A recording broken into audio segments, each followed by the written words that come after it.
सो hey guys welcome back. वतारी कुन is about to collab season 1 episode number 12 के explanation के अंदर। अब देखो इसके जितने भी एपिसोड्स हैं वो मैंने ऑलरेडी कवर कर रखा है एंड यार ये सीरीज भी अब लगभग खत्म होने वाली है। तो हाँ, अगर तुमने अभी तक उन्हें नहीं देखा तो यार क्या कर रहे हो, मतलब पहले तुम उन्हें देख लेना और अगर देख रखा है तो आ जाओ फिर शुरू करते हैं इस एपिसोड के एक्सप्लेनेशन को बिना किसी देरी के। वेल एपिसोड के स्टार्टिंग में हम यहाँ पे वतारी को देखते हैं और ये ना यहाँ पे तचिबाना के साथ जा रहा होता है और वो अपने मन में बोल रहा होता है, मतलब कि बड़बड़ा रहा होता है कि यार मुझे ना अब लगता है कि इस यार के साथ ब्रेकअप कर लेना चाहिए, क्योंकि जो कुछ भी अभी हो चुका है उसके बाद मुझे नहीं लगता कि मैं कभी उसके साथ रह पाऊंगा। और ये सब बातें तचिबाना सुन रही होती है। वो बोलती है कि आखिर तुम ये क्या बड़बड़ा रहे हो, मतलब तुम्हारा दिमाग विमाग ठीक तो है ना। तो बोलता है कि नहीं, मतलब कि अभी तो बिल्कुल ठीक नहीं है। फिर वो बोलती है हाँ मुझे लग ही रहा, क्योंकि तुम अभी अपने घर के डायरेक्शन से उल्टी डायरेक्शन में जा रहे हो। तो वो बोलता है कि हाँ ये बात मुझे भी पता है, दरअसल मैं सुजू के लिए आइसक्रीम लेने जा रहा हूँ क्योंकि उसने मुझे बोला था लेके आने को और मैं ऑलरेडी इतना ज्यादा लेट हूँ। एंड वेल ये लोग यही बातें करते हुए आगे जा रहे होते हैं कि तभी हम देखते हैं कि उसके सामने इस यारा की मदर खड़ी होती है और इसकी मदर को देख के अपने बंदे के होश उड़ जाते हैं कि आखिर अब ये यहाँ पे क्या कर रही है। वेल सीन शिफ्ट होता है और हम देखते हैं कि जो इसियारा की मदर होती है वो वतारी को और तचिबाना को अपने कार में बैठा के ले जा रही होती है और यहाँ पे हम वतारी को देखते हैं जिसके भाई पसीने छूटे जा रहे होते हैं कि पता नहीं अब क्या होगा। एंड तभी इसकी मदर बोलती है तुम्हें पता है मैं तुमसे यहाँ पे अकेले बात करना ज्यादा पसंद करूंगी। तो यहाँ पे तचिबाना बोलती है कि नहीं, मतलब मैं अभी वतारी को अकेले नहीं छोड़ सकती क्योंकि ये बंदा खुद ही अभी इतना ज्यादा फ्रस्ट्रेटेड है कि पता नहीं ये क्या कर लेगा। एंड तभी उसकी मदर बोलती है कि ओ अच्छा, वैसे तुम दोनों का रिलेशन क्या है। तो वतारी बोलता है कि ये मेरी बचपन की दोस्त है। तो बोलती है ओहो तो ये बात है। और फिर यहाँ पे वतारी ना उससे माफी मांगने वाला होता है, मतलब कि जो भी प्रोटेक्शन वगैरह को लेकर उसने देखा था।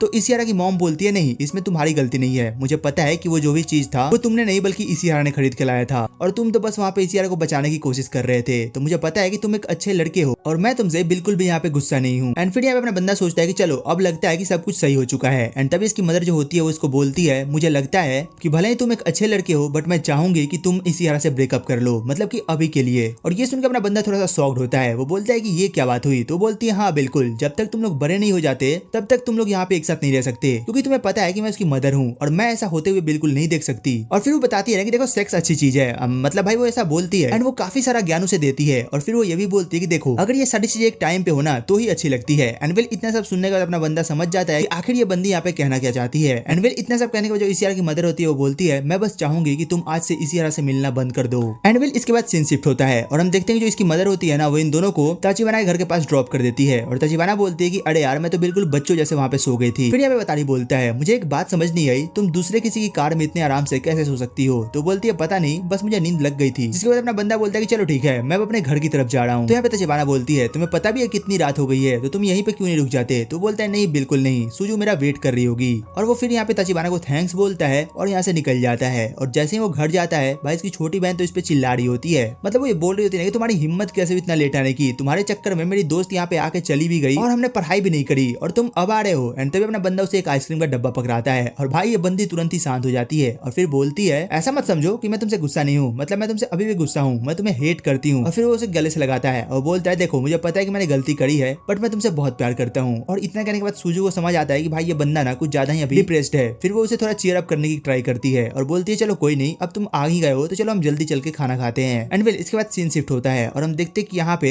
सुजू सो चुकी होती है और जो अपना वतारी होता है उसके फोन पे इसियारा का मैसेज आया हुआ होता है और वो यहाँ पे अपने बंदे को ना कल फिर मिलने के लिए बोल रही होती है, आई मीन की स्टडीज के लिए। इसके बाद वतारी इधर से मैसेज करता है कि स्टडीज को छोड़ो, कल हम उसके बाद ना एक डेट पे जाएंगे। और ये देखते हैं जो इसियारा होती है ना वो काफी ज्यादा ब्लश करने लगती है कि मतलब डेट पे, और वो भी वतारी के साथ। और सबसे बड़ी बात कि उसने अपनी तरफ से ये बात बोली। एंड वेल वो काफी ज्यादा ब्लश करने लगती है और जो उसकी मदर होती है वो ये सारी चीजें देख रही होती है और उसे लगता है कि चलो मतलब कि जो वतारी है वो फाइनली कल इसियारा से ब्रेकअप कर लेगा। एंड वेल इसके बाद सीन शिफ्ट होता है और हमें अगले दिन का सीन दिखाया जाता है जहाँ भी जो अपना बंदा है वो यहाँ पे सुजू का होमवर्क कर रहा होता है, मतलब उसकी हेल्प कर रहा होता है। और सुजू यहाँ पे काफी आराम से बैठी हुई होती है। वो बोलता है कि अरे यार बट मैं इसमें लिखूं क्या। तो बोलते हैं कि तुम्हें जो मन हो ना वो तुम इसमें लिख दो, मतलब कि कोई भी कुछ देखने नहीं वाला कि आखिर इसमें लिखा क्या हुआ है। तो बोलता है अच्छा ऐसा क्या। तो बोलती है हाँ बिल्कुल। इसके बाद अपना बंदा ना उसमें कुछ का कुछ लिखना चालू करता है और वो काफी सारी चीजें ऐसे ही लिखने लगता है। एंड वेल इसके बाद सीन शिफ्ट होता है और हम तभी देखते हैं कि वहाँ पे इसियारा आ जाती है और वो बोलती है मुझे माफ करना, मुझे लगता है कि मेरी वजह से तुमने काफी वेट करा। तो बोलता है कि अरे नहीं नहीं, मतलब कि ऐसी कोई बात नहीं है, मैं भी जस्ट यहाँ पे आके बैठा हूँ। और फिर वो बोलता है तुम मुझे माफ करना क्योंकि मैं तुम्हें 4 दिन से ना यहीं पे बुलाया जा रहा हूँ। तो बोलते हैं नहीं बिल्कुल नहीं, मतलब कि मुझे यहाँ का ड्रिंक अब काफी ज्यादा अच्छा लगता है। और भाई इसकी हंसी को देख के ना वतारी पिघल जाता है, बोलता है यार कितना अच्छा हंसती है ये। एंड फिर उसके बाद ना वो वहाँ पे उसके ड्रेस की तारीफ करता है और बोलता है कि आज कुछ नया है क्या, मतलब तुम ऐसे नए कपड़े पहन के आई हो। तो बोलते नहीं ऐसा कुछ नहीं है, बस तुमने सामने से मुझे डेट के लिए पूछा ना तो मैं एक्साइटमेंट में ये सब पहन के आ गई। और ये सब देखने के बाद मेरा बंदा बोलता है सच बोलूं तो बाहर मिलना मुझे काफी अच्छा लग रहा है। एंड ये सब अभी सोच ही रहा होता है कि तभी इसियारा बोलती है कि बाहर मिलना तो ठीक है बट अगर हम घर पे मिलते तो वो ज्यादा अच्छा होता। तो अपना बंदा बोलता है कि अरे यार इसे घर की ही पड़ी है। मतलब भाई समझ रहे हो बंदी यहाँ पे कितना ज्यादा एक्साइटेड है बंदे से घर पे मिलने के लिए। वेल इसके बाद हम लोग देखते हैं कि लोग यहाँ पे जूस वगैरह कुछ पी रहे होते हैं एंड तभी ये बोलते हैं क्या हम दोनों एक दूसरे का जूस स्विच कर सकते हैं। तो अपना बंदा बोलता है कि हाँ बिल्कुल, और फिर ये दोनों एक दूसरे का ड्रिंक ले लेते हैं। और अपना बंदा सोच रहा होता है कि यार एक तरीके से ये तो इनडायरेक्ट किस है, और भाई वो बंदा काफी सोचते हुए उसे अपने मुंह में लगा के पी लेता है। जिसके बाद ये दोनों ना काफी ज्यादा खुश हो रहे थे कि हाँ मतलब कि यहाँ पे हम ना कपल वाला मोमेंट क्रिएट कर रहे हैं। एंड वेल इसके बाद सीन शिफ्ट होता है और हम देखते हैं कि फाइनली जो अपना बंदा है वो अपने काम पे होता है। एंड वेल यहाँ पे हम उमेजावा को देखते हैं और भाई ये ना यहाँ पे अपने बंदे से बात कर रही होती है और बोलती है वैसे सन भाई आपको पता है आज आप थोड़ा ज्यादा अच्छे लग रहे हो, मतलब कि चीयरफुल दिख रहे हो, क्या कोई बात है क्या, मतलब हर दिन आपको देखने पे लगता है कि किसी ने 2-3 चपेट मार के भेजा है। तो बोलते हैं अरे नहीं ऐसी बात नहीं है, बस मैं थोड़ा ज्यादा ही खुश हूँ। और इसके बाद वो अपनी बंदी को बोलता है कि चलो ठीक है तुम अपने काम पे ध्यान दो। और फिर वो बोलता है वैसे एक बात बताओ तुम जिसे लाइक करती थी उसका क्या हुआ, क्या तुम उसके साथ बाहर गई। और ये सुनते अपनी बंदी थोड़ा सोचने लगती है और थोड़ा उदास होने लगती है। मतलब भाई अब ये कैसे पता है कि किसी और को नहीं बल्कि वतारी को ही पसंद करती है, बट वो यहाँ पे कुछ बोलती नहीं है। एंड इसके बाद सीन शिफ्ट होता है और हम यहाँ पे वतारी के घर का सीन देखते हैं जहाँ पे हम देखते हैं कि भाई वतारी ने ना सब कुछ एकदम चमका रखा होता है, मतलब कि कपड़े से लेके गार्डन तक। और वो यहाँ पे अपनी अंट के सामने खड़ा होता है। तो बोलती है एक बात बताओ एग्जाम की तैयारी इतनी ज्यादा मजेदार होती है क्या। तो बोलता है कि नहीं ऐसी बात नहीं है, दरअसल मैंने वो छोड़ दिया है। तो बोलती है क्या, मतलब तुम अब कॉलेज में नहीं जाने वाले। तो बोलता है देखो मैंने कभी इसके बारे में सोचा नहीं, मतलब कि मैं किसी और पे ज्यादा देर तक बोझ नहीं रह सकता। और इसके बाद वो ना काफी सारी बातें करने लगता है जिसकी वजह उसकी अंट होती है। वो बोलती है आखिर इसके दिमाग में ये सब भर कौन रहा है। एंड वेल इसके बाद सीन शिफ्ट होता है और हम देखते हैं कि फाइनली ये फिर से वहीं पे कैफेटेरिया में बैठ के ना सुजू का होमवर्क कर रहा होता है और उसमें कुछ लिख रहा होता है। और वहीं पे उसने एक लाइन लिख रखा था कि मतलब मुझे इतने पैसे कमाने हैं ना कि सुजू जो चाहे वो कर सके, मतलब कि काफी आराम से और उसे कोई दिक्कत ना हो। एंड तभी हम देखते हैं कि वहाँ पे इसी हरा आती है और वो उस लाइन को पढ़ लेती है। और भाई ये ना यहाँ पे काफी चिपक के अपने बंदे में बैठ जाती है और बोलती है चलो तो ठीक है, मतलब तुमने अपना सारा इंग्लिश का होमवर्क पूरा कर लिया। तो बोलता है अरे नहीं, मतलब कि मैं अभी कर ही रहा हूँ। तो बोलते चलो मैं तुम्हारी हेल्प कर देती हूँ। और फिर ना वो यहाँ पे वतारी की हेल्प करने लग जाती है। एंड तभी यहाँ पे सीन शिफ्ट होता है और हम देखते हैं यहाँ पे अपने ग्लास कून को जो कि भाई अपने फूल की दुकान में खड़ा होता है। एंड तभी हम देखते हैं कि यहाँ पे पीछे से इसियारा की मॉम आती है और वो बोलती है क्या तुम मुझे कुछ फूल दे सकते हो। तो बोलता है हाँ बिल्कुल। और वो बोलता है तो अब आप कैसी हो। तो बोलती है मैं बढ़िया। और फिर यहाँ पे ग्लास कून बताता है कि बचपन से ही मैं आपके बगल में रहता हूँ और मुझे आज तक आप वैसी की वैसी दिखती हो। तो बोलती है अच्छा ऐसा है क्या। तो बोलता है हाँ। और फिर यहाँ पे लोग इसियारा और वतारी के बारे में बात करने लगते हैं जहाँ पे बोलता है कि देखो वतारी जो है ना वो एक अच्छा लड़का है तो आप उन्हें मिलने से मत रोका करो। तो बोलती है नहीं मुझे नहीं पता, बट मैं एक मदर होने के नाते इतना तो कर ही सकती हूँ। और फिर वो बोलता है कि मुझे नहीं लगता कि वतारी और वो इतनी जल्दी मान जाएंगे और ब्रेकअप कर लेंगे। तो बोलती है चलो वो भी सही, कम से कम वो कम तो मिल रहे हैं अब। तो बोलता है कि हाँ ये भी सही है। इसके बाद वो उससे गुलाब गुलाब लेती है और वहां से चली जाती है। एंड वेल यहाँ पे सीन शिफ्ट होता है और हम वापस से यहाँ पे वतारी और इसियारा को देखते हैं। और यहाँ पे जो इसियारा होती है ना वो वतारी के काफी क्लोज होती है, मतलब भाई लिटरली यहाँ पे वतारी को हर चीज फील हो रहा होता है और उसके हाथ कांप रहे होते हैं कि भाई ये बंदी क्या कर रही है, उसे समझ नहीं आ रहा कि आके हम बाहर हैं। और फिर अपना बंदा देखते हैं कि जो यहाँ पे इसियारा है ना उसका बटन खुला हुआ है और वो उसे बोलता है कि देखो यार जो तुम्हारा बटन है ना वो खुला हुआ है तो क्यों ना तुम उसे पहले बंद कर लो। जिसके बाद जो अपनी इसियारा होती है वो थोड़ा ब्लश करती है और वहां से जाने लगती है। और फिर वतारी बोलता है कि क्या मतलब, क्या उसने ये जान के खोल रखा था। और फिर वो सोचता है कि यार सच में मतलब हमारे बीच में अभी तक कुछ भी नहीं हुआ। और पता है उसके मन में ना काफी उल्टे सीधे ख्याल चलने लगते हैं कि मतलब मैं इसियारा को ऐसे देखना चाहता हूँ, मैं इसियारा के साथ ये करना चाहता हूँ, वो करना चाहता हूँ। मतलब भाई बंदा वो हर चीज इमेजिन करने लगता है जो तुम सोच भी नहीं सकते। एंड वेल यहाँ पे फ्रस्ट्रेट होकर भाई वो वहाँ पे चिल्लाने लगता है और तभी उसे ध्यान आता है कि अरे यार वो यहाँ पे पब्लिक प्लेस में बैठा है और उसने ज्यादा कुछ करा तो वो कूट भी जाएगा। बट वेल यहाँ पे वो फिर से अपने आप को शांत करता है, अपने अरमानों को संभालता है और फिर अपने काम में लग जाता है। एंड वेल इसके बाद फिर हम देखते हैं कि सीन शिफ्ट होता है और यहाँ पे हम इसियारा को देखते हैं जो कि स्टेशन पे बैठी हुई होती है और वो सोचती है कि यार जो अपना बंदा है मतलब कि वतारी है वो कितना काम करता है और मैं कुछ भी नहीं करती, तो आज से मैं भी एक अच्छी गर्लफ्रेंड की तरह उसके हेल्प करूंगी और हर चीज में उसका साथ दूंगी। एंड वो यही सब सोच रही होती है। जिसके बाद सीन शिफ्ट होता है और हम यहाँ पे अब इसियारा को उसके घर पे देखते हैं और वो अभी भी अपनी माँ से नाराज होती है और वो बोलती है कि मैं अभी भी आपसे नाराज हूँ क्योंकि आप मुझे और वतारी को मिलने से रोक रही हो। तो उसकी मदर बोलती है कि हाँ बिल्कुल मैं एक मदर हूँ और इसके नाते मैं इतना तो करूंगी ही। जिसके बाद हम देखते हैं कि इसियारा ना नहाने चली जाती है और वो जैसे ही नहा के निकलती है तो देखती है कि नहीं यहाँ पे अपने बंदे का ना कॉल होता है और मैसेज भी जो कि उसने छोड़ दिया होता है। और वो देखती है कि उसमें लिखा हुआ होता है कि वो कल उससे नहीं मिल पाएगा क्योंकि जो उमेजावा है उसने अपने पैर में चोट लगा ली है तो शायद वो उसके पास कल रहेगा। इसके बाद इसियारा बोलती है कि चलो कोई ना, मतलब कि अगर हम एक दिन ना मिलेंगे तो क्या ही हो जाएगा। एंड वेल इसके बाद हम उमेजावा को देखते हैं और फिर हम देखते हैं कि वो यहाँ पे फ्रस्ट्रेट हो रही होती है कि यार मतलब क्या चल रहा है यहाँ पे, मेरा कोई दोस्त भी नहीं है जिसके साथ मैं यहाँ पे टाइम स्पेंड कर सकती हूँ और वो काफी ज्यादा यहाँ पे उदास फील कर रही होती है। एंड तभी यहाँ पे हम देखते हैं कि वतारी का कॉल आता है और वो बोलता है देखो तुम्हें अगर किसी भी चीज की जरूरत होगी तो तुम मुझे बताना, मैं वहाँ पे लेके आ जाऊंगा, मतलब तुम मुझे बताने में बिल्कुल भी सोचना मत। और ये सब सुन के जो अपनी बंदी होती है मतलब की उमेजावा होती है उसे थोड़ा अच्छा लगता है और बोलती है क्या मैं आज सच में वतारी को अपनी फीलिंग्स के बारे में बता दूं। एंड वेल वो यहाँ पे वतारी को फिर बोलती है कि ठीक है तो तुम यहाँ पे आ जाओ। एंड इसी के साथ ये एपिसोड यहीं पे खत्म हो जाता है। वेल तो तुम कमेंट करके बताना कि तुम्हें एपिसोड कैसा लगा, इसकी एक्सप्लेनेशन कैसी लगी, और हाँ अगर अच्छी लगी हो तो यार एक लाइक एंड सब्सक्राइब करना मत भूलना। वेल तो चलो फिर मिलते हैं तुमसे एक और नई वीडियो एक और नई एक्सप्लेनेशन के साथ, तब तक के लिए टेक केयर,